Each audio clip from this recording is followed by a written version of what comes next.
Alhamdulillahirabbil alamin innal hamdalillah nahmaduhu wa nasta'inu wa nastaghfiruh wa na'udzu billahi min syururi anfusina wa min sayyiati a'malina may yahdihillahu fala mudilla lahu wa may yudlil fala hadiyalah asyhadu an la ilaha illallah wa asyhadu anna muhammadan abduhu wa rasuluh amma ba'du. Alhamdulillah, puji dan syukur senantiasa kita panjatkan atas segala limpah nikmat yang telah Allah berikan kepada kita.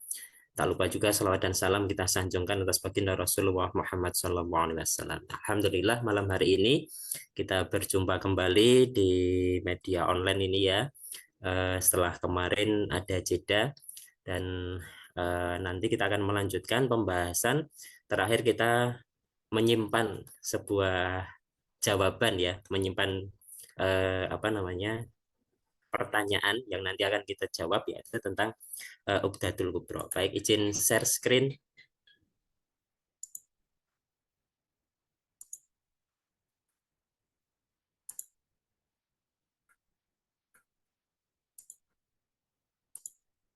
Sudah terlihat? Sudah, Ustaz. Ya. Baik, kita review sebentar ya materi yang kemarin karena ada jeda sekitar 1 minggu, jadi kita ingat-ingat kembali bahwa dalam Quran surat An-Nahl Allah menjelaskan ada anugerah yang sangat istimewa yang Allah berikan kepada manusia. Selain bentuk tubuh kita, selain organ tubuh kita yang lengkap dan bentuk tubuh kita yang sempurna dibanding dengan ciptaan Allah yang lain, di sana Allah mengkhususkan pendengaran, penglihatan, dan hati. Masih ingat ya, kalau di tafsirnya dikatakan bahwa pendengaran, penglihatan, dan hati ini adalah tiga-tiganya ini menjadi pintu masuk ilmu pada manusia. Dan pendengaran, penglihatan, dan hati atau akal inilah yang kemudian oleh beberapa ahli tafsir dikatakan ini adalah jalan atau alat ya untuk mencapai keimanan. Nah, kemudian wabil khusus akal ya yang Allah berikan kepada manusia. Akal ini punya fungsi untuk berpikir, dan sesuatu yang harus difikir secara mendalam yaitu adalah hakikat hidup kita di dunia ini. Kenapa? Karena salah memahami hakikat hidup sejatinya membuat hidup manusia itu seperti fata morgana, tanpa arah yang jelas, tersesat, bahkan tidak mustahil. Kemarin kita bahas bersama-sama, dia bisa menjadi penentang sang pencipta.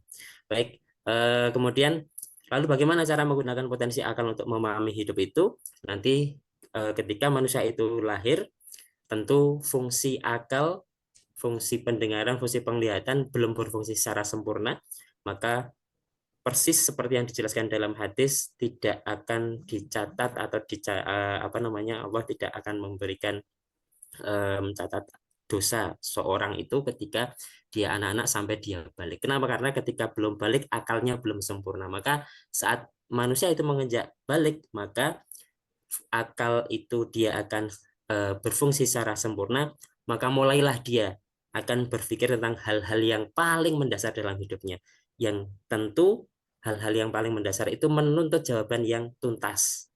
Nah, maka kemudian mengingat sifat yang sangat mendasar ini, pertanyaan yang muncul dari dalam diri seseorang yang harus dijawab secara tuntas tadi itu, Syekh Taqiyuddin An-Nabhani menyebut sebagai Uqdatul Kubro atau simpul besar. Nah, kenapa disebut simpul yang besar? Karena ketika nanti simpul ini terjawab, maka seluruh persoalan manusia itu akan terjawab. Artinya, manusia akan berjalan di atas jawaban tentang Uqdatul Kubro itu. Terlepas nanti seorang itu menjawab Uqdatul Kubro itu dengan benar atau salah. Nah, maka apa saja Uqdatul Kubro itu? Ada 3 kemarin kita simpan, yaitu yang pertama, dari mana manusia, kehidupan, dan alam semesta ini. Yang kedua, untuk apa manusia, kehidupan, dan alam semesta ini.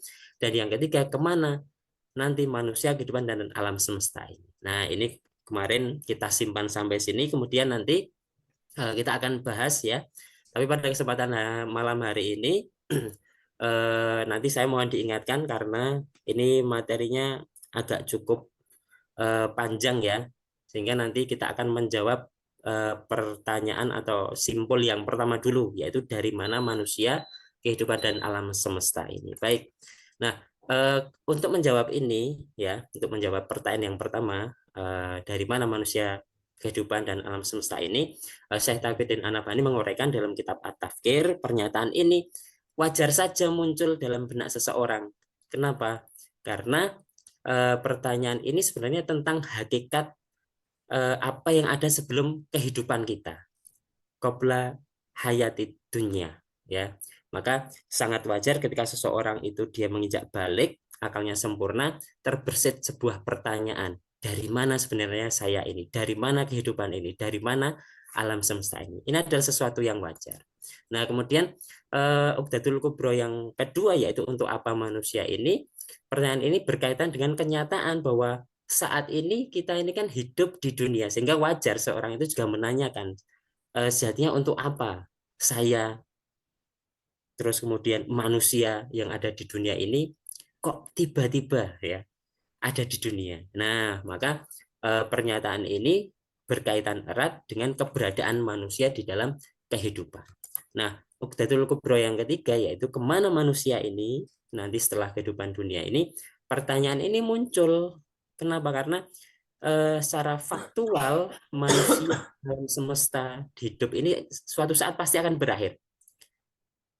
Beberapa minggu yang lalu, bahkan tadi pagi ya, saya mendengar berita Lelayu, ada seorang imam masjid yang meninggal. Nah, ini wajar, maka ketika menjumpai fakta seperti ini muncul pertanyaan.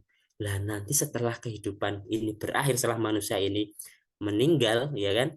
Apakah kemudian hidup ini juga berakhir atau ada fase lain setelah kematian? Nah, maka kemudian eh, kita akan memecahkan Uqdatul Kubro. 3 pertanyaan itu kita mulai dari yang pertama, yaitu dari mana manusia, kehidupan, dan alam semesta ini. Nah, begini, sahabat sekalian, sahabat sekalian, saya Taqiyuddin An-Nabhani menjelaskan siapa saja yang mempunyai akal, ya, dan akal itu sempurna ya, akal itu sempurna, dia akan mampu hanya dengan akal itu dan dengan benda-benda yang terindra. Maka kata kuncinya harus diperhatikan, yaitu akal itu sempurna dan kemudian ada benda-benda yang dapat diindra. Nah, makanya kan di Quran surat An-Nahl itu Allah memberikan sesuatu yang istimewa, pendengaran, penglihatan, dan akal. Nah, penglihatan, pendengaran itu fungsinya untuk mengindra. Nah, ingat panca indera kita, bahkan akal kita ini fungsinya atau cara kerjanya ini terbatas. Mata kita terbatas, pendengaran kita terbatas. Kita tidak bisa melihat sesuatu yang berada di balik tembok. Pendengaran kita juga terbatas. Kita tidak bisa mendengarkan ucapan seseorang yang berada di sebuah tempat yang sangat jauh. Nah, akal kita juga terbatas. Kalau tidak ada informasi tentang sesuatu kemarin di diskusi yang kemarin, maka kita juga tidak bisa berpikir, ya. Nah, maka kemudian akal itu ya digunakan untuk apa? Untuk memperhatikan atau diarahkan pada benda-benda yang dapat diindra. Nah, benda-benda yang dapat diindra itu kalau kita golongkan, itu kan, secara garis besar itu di dunia ini, maka di sana ada alam semesta, terus kemudian fenomena hidup dan diri manusia itu sendiri. Artinya kita sendiri.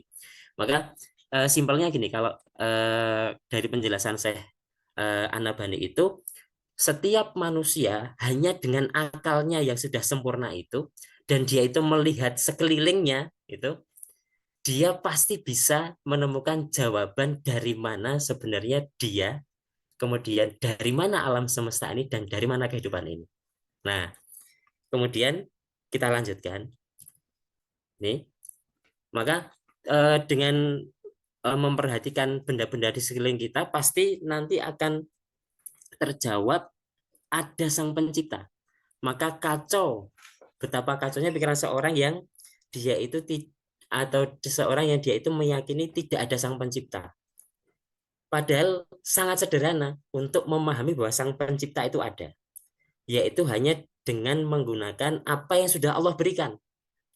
yaitu akal, pendengaran, penglihatan, dan kita gunakan akal untuk berpikir, penglihatan, pendengaran untuk melihat, mendengar sesuatu yang bisa terindra, alam semesta. Nah, bukan lewat mimpi, bukan dengan teori-teori yang jelimet.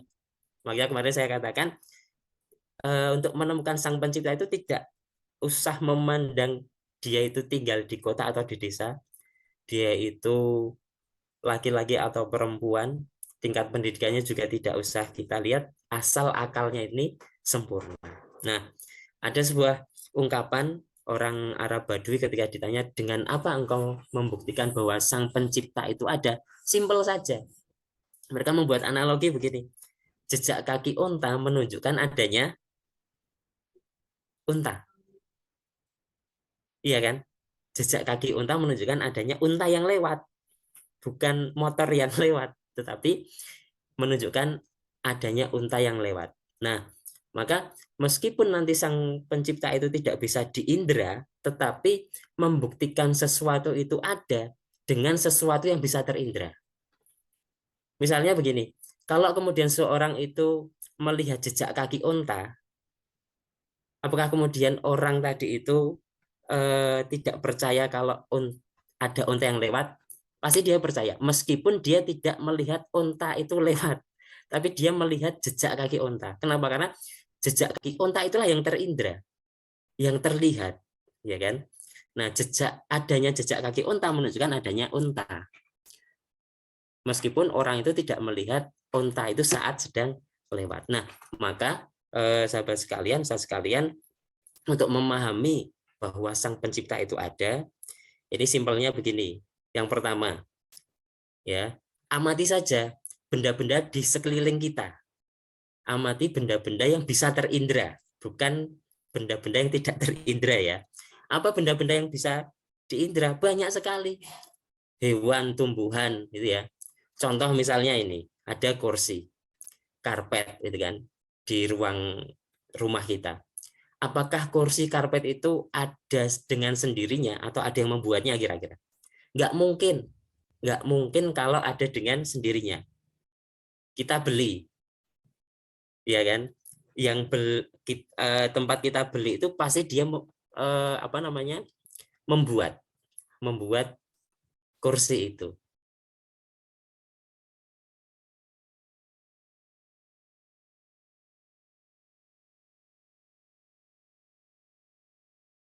Nah, kemudian pasti ada yang meletakkan.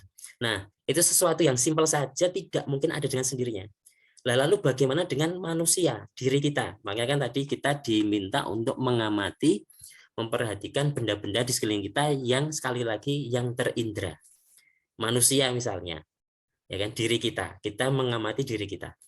Dari organ tubuh kita yang berada di luar, tangan, mata, kaki, telinga, gitu kan. Kemudian masuk ada organ untuk bernafas, ada sistem pencernaan, ada sistem peredaran darah yang sangat rumit itu ya. Apakah itu kemudian ada tiba-tiba itu ada dengan sendirinya, gitu kan? Nggak mungkin.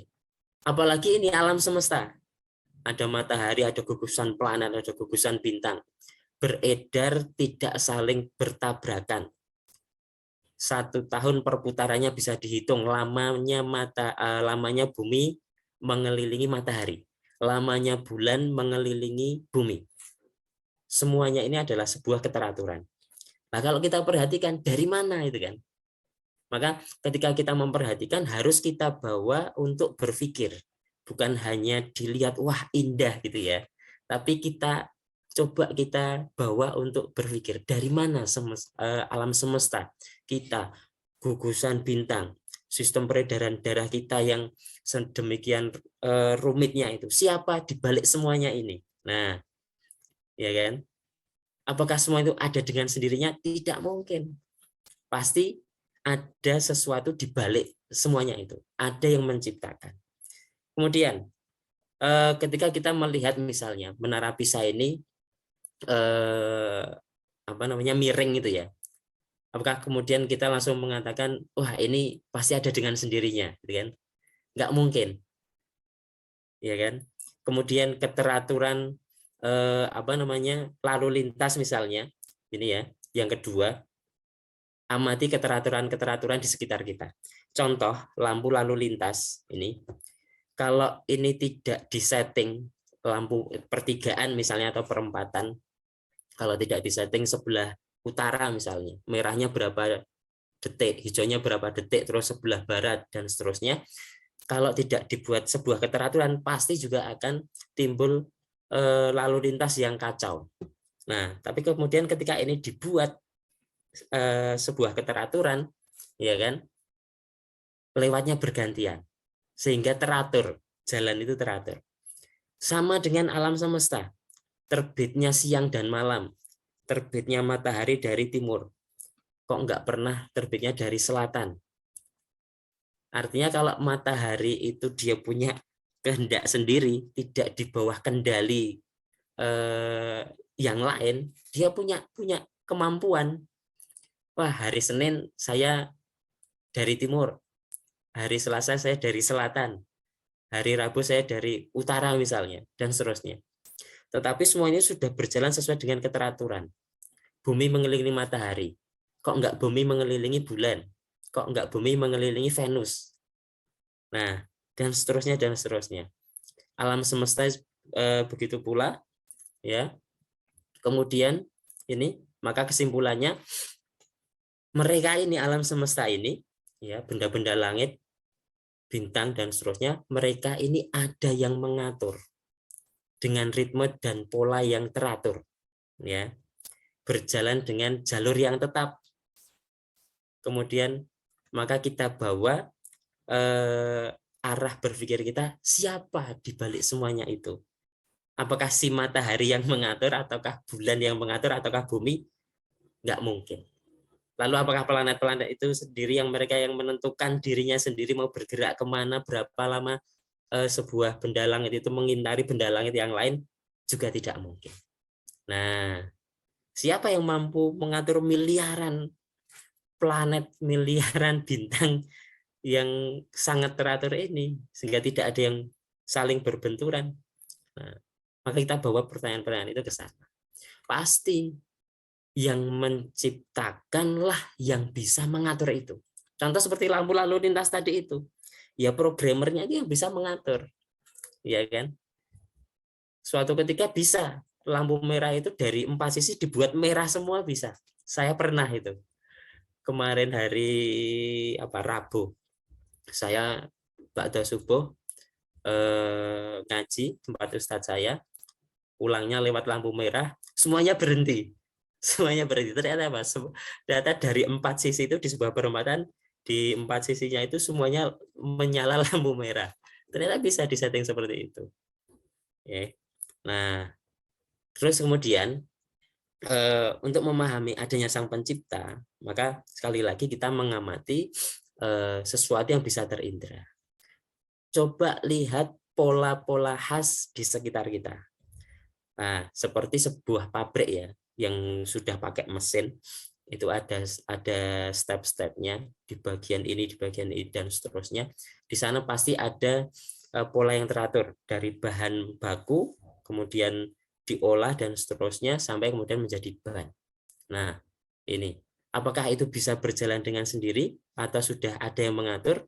Pasti ada yang mengatur, ada yang mengendalikan. Nah, maka kita lihat pola kehidupan kita. Pasti mengikuti pola seperti ini. Dari pertemuan sel ovum dan sperma, kemudian menjadi embrio kemudian berkembang dan seterusnya, sampai kemudian menjadi janin. Tidak akan bisa melewati atau merubah pola ini. Pasti akan mengikuti pola ini. Nggak mungkin dari ovum langsung menjadi embrio tanpa bertemu dengan sperma. Embrio pun kemudian tahapan-tahapannya seperti itu. Ya. Nah, kemudian ketika bayi lahir kemarin kita bahas ya, ketika bayi lahir nanti prosesnya juga sama.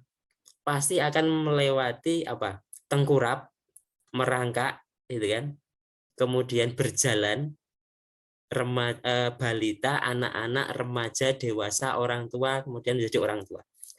Tidak ada bayi kemudian langsung jadi remaja. Tidak ada kemudian remaja balik lagi menjadi bayi, tidak ada. Ini sebuah keteraturan. Artinya kita saja ya, manusia kita, diri kita ini mengikuti sebuah keteraturan yang kita ini tidak bisa mengendalikan. Artinya kita tidak bisa menentukan sendiri. Contoh misalnya saya di usia yang sudah boleh dikatakan separuh usia Nabi ya, lebih ya. Saya tidak bisa menentukan membuat diri saya balik gitu kan, kembali menjadi remaja atau menjadi anak-anak. Artinya kita manusia ini mengikuti sebuah pola. Pun begitu yang sudah tua. Kalau sudah tua ya sudah, tidak bisa balik ke anak muda apalagi balik ke bayi anak-anak. Ini mengikuti sebuah keteraturan dan bukan kita yang membuat pola ini. Contoh lagi misalnya ya, agak cepat saja, proses terjadinya hujan. Pasti polanya seperti ini. Nah, maka penting kemudian pertanyaan itu atau arah berpikir itu kita bawa ke siapa di balik semuanya ini, ya kan? Nah, siapa yang menguapkan air laut? Siapa yang membuatnya tawar gitu kan? Kalau proses terjadinya hujan itu dari menguapnya air laut itu kan asin ya. Tapi ketika jatuh menjadi hujan itu sudah tawar. Siapa yang membuatnya tawar? Nah, apakah itu terjadi dengan sendirinya? Tidak mungkin, ya kan? Pasti melalui sebuah pola keteraturan. Nah, yang keempat ini ya, kalau kemudian tadi pola-pola atau kejadian-kejadian itu sudah kita lihat, maka ada satu lagi, yaitu yang keempat, manusia, alam semesta, dan kehidupan ini ternyata sifatnya adalah terbatas. Manusia dari kecil, anak-anak, remaja, dewasa, orang tua, kemudian mati. Sifatnya terbatas, tidak mungkin hidup terus-terusan. Hewan, tumbuhan juga sama, ya kan? Matahari, malam nggak kelihatan, bintang, siang nggak kelihatan. Air dengan api, kalau banyak airnya, apinya kalah, api terbatas, ya kan? Air dengan api kalau banyak apinya, airnya yang kalah, menguap. Nah, semua benda yang ada di bumi ini pasti sifatnya adalah terbatas, lemah, ya kan? Dia mengikuti sebuah keteraturan. Tidak bisa dia itu menolak sebuah keteraturan. Nah, sekali lagi, siapa yang ada di balik semuanya ini? Ya kan? Jelas bukan dari benda-benda itu, bukan dari manusia, bukan dari alam semesta itu. Nah, segala sesuatu yang terjadi pada benda ini hasil dari bukan dari benda itu, tetapi dari kekuatan yang lain. Siapa yang mengawali? Nah, terus kemudian siapa yang membatasi manusia? Maka arah pikiran kita bawa ke sana. Maka pasti akan mendapatkan sebuah kesimpulan begini. Tidak mungkin dari sesuatu yang terbatas. Bukan dari matahari, bukan dari manusia. Nyatanya manusia terbatas, suatu ketika akan mati. Coba siapa yang bisa, manusia mana yang bisa membuat matahari? Nggak ada yang bisa.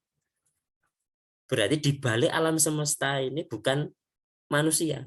Yang menciptakan itu bukan manusia. Apakah matahari bisa menciptakan bulan, bisa menciptakan angin? Nggak bisa. Nah, pasti bukan matahari, bukan manusia, bukan alam semesta ini. Lah siapa? Ya pastilah selain itu. Selain alam semesta, selain manusia. Nah, inilah keberadaan alam semesta, keberadaan kehidupan, keberadaan manusia ini sesuatu yang bisa terindra, dan inilah yang menjadi bukti nyata adanya manusia, adanya alam semesta, adanya kehidupan ini menjadi bukti nyata adanya Sang Pencipta. Seperti halnya orang Badui tadi itu, adanya jejak kaki unta menunjukkan adanya unta, meskipun untanya nggak kelihatan.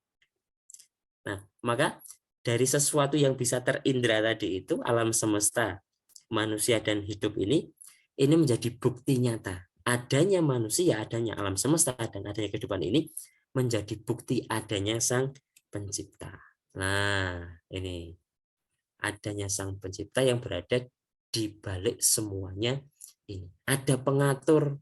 Nah, maka dalam bahasa kita, sang pencipta, sang pengatur itu disebut sebagai Tuhan. Terbukti, ya kan? Nah, maka kemudian apakah sampai di sini selesai? Belum. Persoalan kemudian muncul lagi. Gini,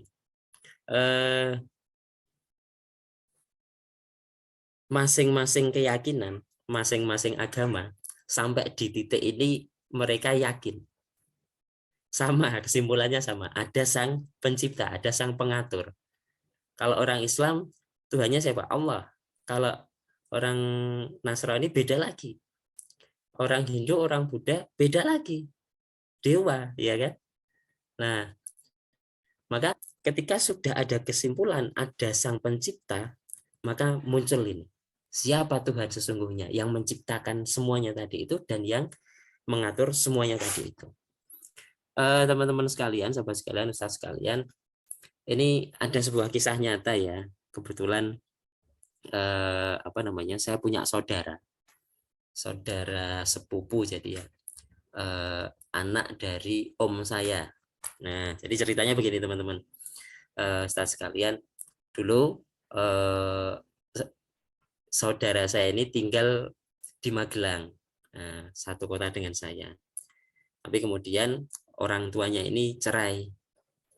Nah, ketika orang tuanya ini bercerai, kemudian ibu dari saudara saya ini menikah lagi dengan orang Australia. Jadi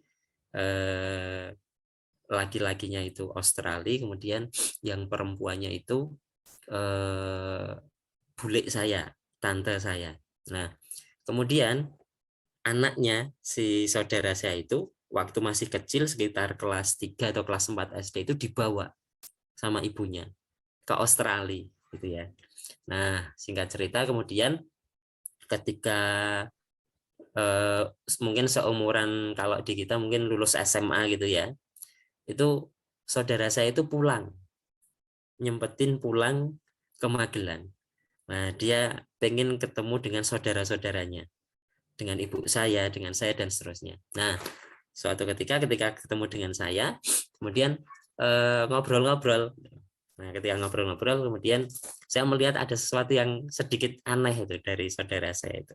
Nah, kemudian saya tanyain, kamu di Australia masih sholat nggak? Gitu. Saya tanyain gitu, seperti itu. Nah, apa jawabannya? Dia nggak mau jawab iya atau tidak. Nah, saya mulai curiga. Kemudian saya tanyain lagi, lah, kamu ini masih percaya sama Allah nggak? Nah, saya tanyain seperti itu. Nah, ketika saya tanyain, kamu masih percaya nggak sama Allah, gitu ya? Dia jawabnya juga aneh juga. Dia nggak jawab iya, dia juga nggak jawab tidak, gitu. Tapi jawabannya apa, teman-teman sekalian? Setelah sekalian, dia jawabnya begini. Kalau Tuhan, aku masih percaya. Kalau Tuhan, aku percaya, gitu. Kurang lebih seperti itu. Nah, akhirnya saya kejar. Aku nggak tanya Tuhan, kamu percaya nggak sama Allah? Bukan Tuhan. Nah, akhirnya benar. Dia cerita begini. Menurut dia, nah ini Tuhan itu sebutan untuk sang pencipta. Kalau orang Islam itu nyebutnya Allah. Kalau orang Nasrani itu nyebutnya Yesus. Tuhan mereka itu Yesus. Terus kalau orang Hindu, orang Buddha itu dewa. Nah, dia mengatakan begini. Ya Allah itu sama dengan yang disembah oleh orang Nasrani, sama dengan yang disembah oleh orang Hindu, orang Buddha. Ya Allah ya yang disembah orang Hindu, orang Buddha ya yang disembah orang Nasrani itu adalah Tuhan gitu. Nah, jadi dia itu menganggap semua sesembahan itu adalah Tuhan gitu. Nah, ini kan kaca ya. Artinya kemudian kita ini harus tahu dari berbagai versi atau berbagai keyakinan manusia, mereka ada yang nyebut, yang meyakini ini itu adalah Tuhan, ini maka harus kita buktikan mana yang beneran Tuhan, mana yang beneran yang menciptakan kita, mana yang benar-benar yang menciptakan alam semesta ini, bukan Tuhan yang abal-abal kan seperti itu. Nah, maka gini teman-teman sekalian, ketika kita ini tadi mengamati alam semesta, hidup dan manusia, ya sesuatu yang terindra tadi ya. Kemudian kita pikirkan sebelum kita ini sebenarnya ada siapa sih, gitu kan? Nah ternyata kan ada penciptaan ya. Nah maka alam semesta, hidup dan manusia ini kan tadi sebagai bukti adanya sang pencipta itu adalah ya kita ini, adanya alam semesta, adanya manusia, maka itu adalah bukti adanya sang pencipta. Maka gini, alam semesta, hidup dan manusia ini adalah makhluk. Makhluk itu adalah ciptaan, ya kan? Nah, kalau kita lihat sifat-sifat atau karakter makhluk tadi yang sudah kita bahas, dia tidak bisa mengatur dirinya sendiri, dia tidak bisa menentukan pola keteraturan itu. Bahkan pada suatu titik pasti akan berakhir, ya kan? Artinya apa? Kalau kemudian kita simpulkan karakter-karakter makhluk itu, dia pasti sifatnya terbatas, dia pasti butuh yang lain, dan dia pasti akan berakhir atau mati. Ini di antara kesimpulannya adalah makhluk itu punya sifat seperti itu.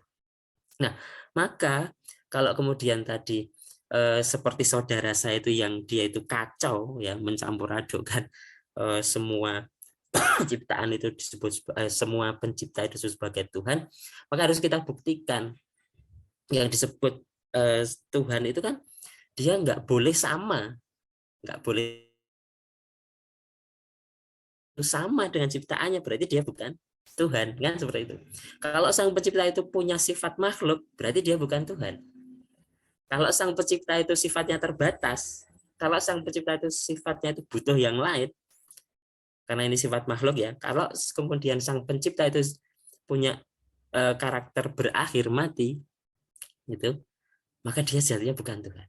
Nah, dari beberapa yang disebut oleh saudara saya tadi itu, kira-kira teman-teman sekalian, sahabat sekalian, ada nggak Tuhan yang disebut tadi itu justru malah punya sifat makhluk? Ada kan? Nah, kalau patung atau dewa lah, dewa ya, dewa api, dewa angin, gitu kan. Ada dewa apa lagi, gitu kan? Dia kan sifatnya terbatas, butuh yang lain, iya kan? Kalau mohon maaf misalnya ada Tuhan kok justru patung benda mati, gitu kan? Berarti kan dia makhluk sebenarnya, punya sifat makhluk. Nah, maka Tuhan atau pencipta dia nggak boleh punya sifat makhluk, nggak boleh terbatas, nggak butuh yang lain, dan nggak boleh mati. Nah, maka dari beberapa nama-nama tadi itu yang disebut oleh saudara saya itu, semuanya pasti akan tereliminir dari kategori Tuhan kecuali satu, yaitu adalah Allah Subhanahu wa Ta'ala. Kenapa? Karena Allah tidak punya sifat makhluk, tidak terbatas, tidak butuh yang lain, dan tidak mati. Nah, inilah maka kita mendapatkan kesimpulan dari mana alam semesta, hidup dan manusia ini dari Allah Subhanahu wa Ta'ala. Nah, maka kesimpulannya adalah kita, alam semesta dan hidup ini adalah dari Allah Subhanahu wa Ta'ala. Nah, maka jawaban dari mana manusia, kehidupan dan alam semesta ini adalah jawaban dari Uqdatul Kubro yang pertama ya. Nah, maka dari Allah Subhanahu wa Ta'ala. Maka simple kan sebenarnya, caranya itu adalah simple.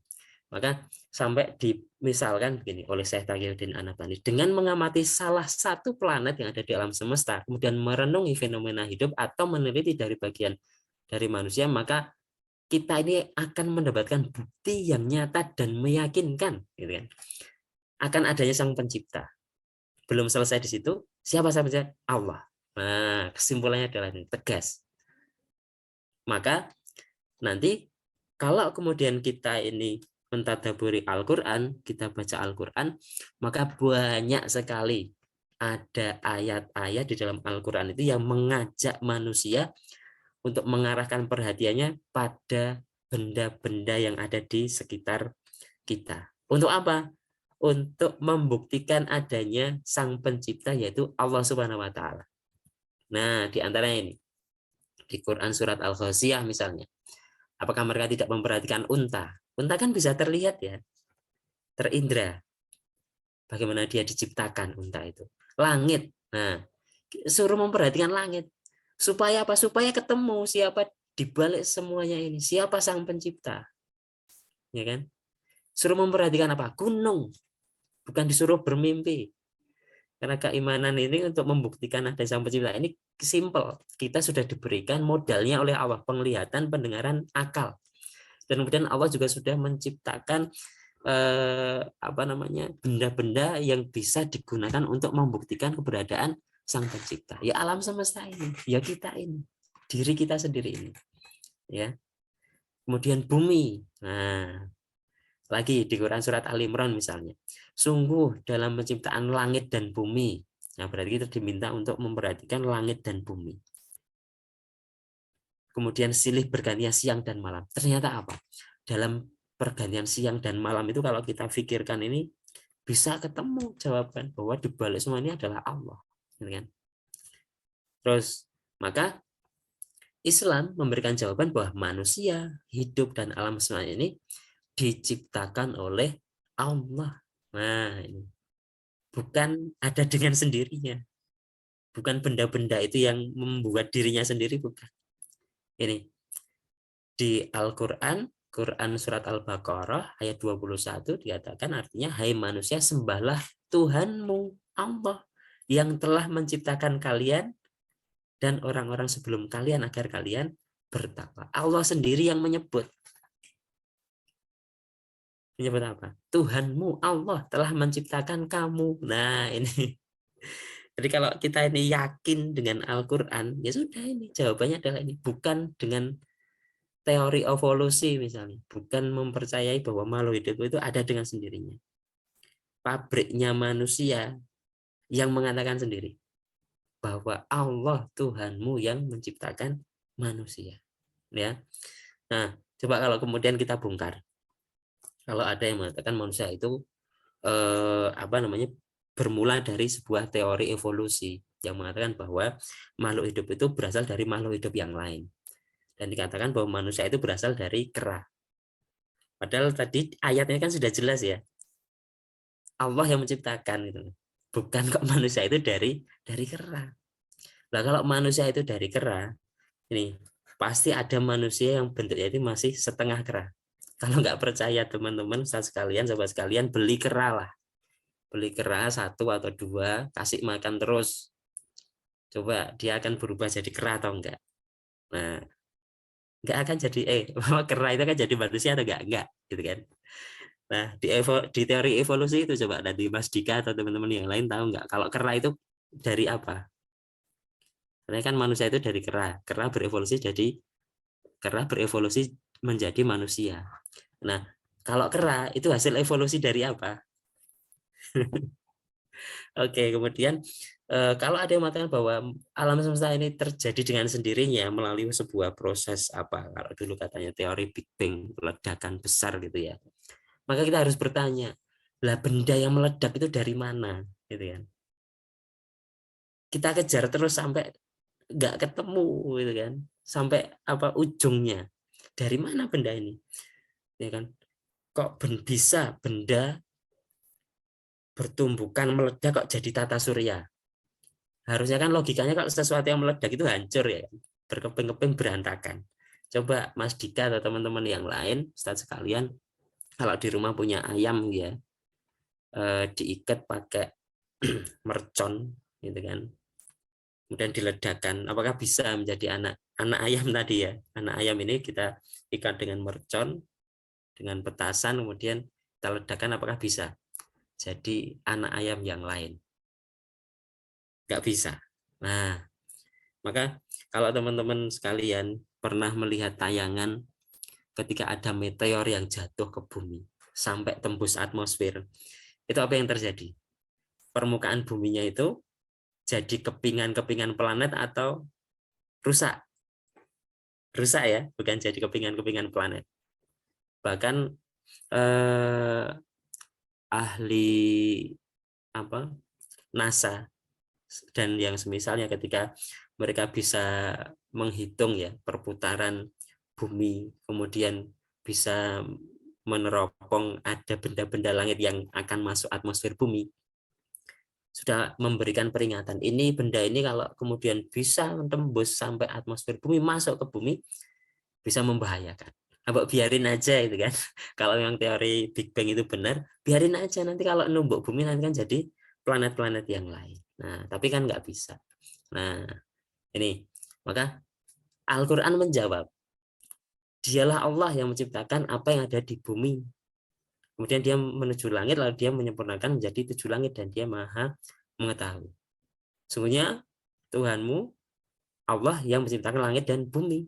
Nah, ini jawabannya. Jadi bukan dari ada dengan sendirinya, tapi diciptakan oleh Allah Subhanahu wa taala.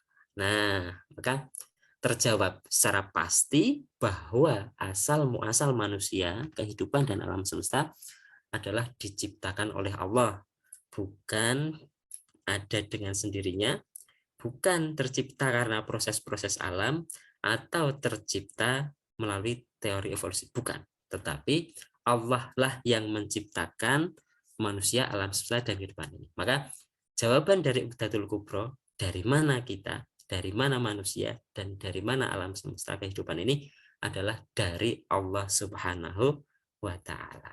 Oke, mungkin ini yang bisa saya sampaikan.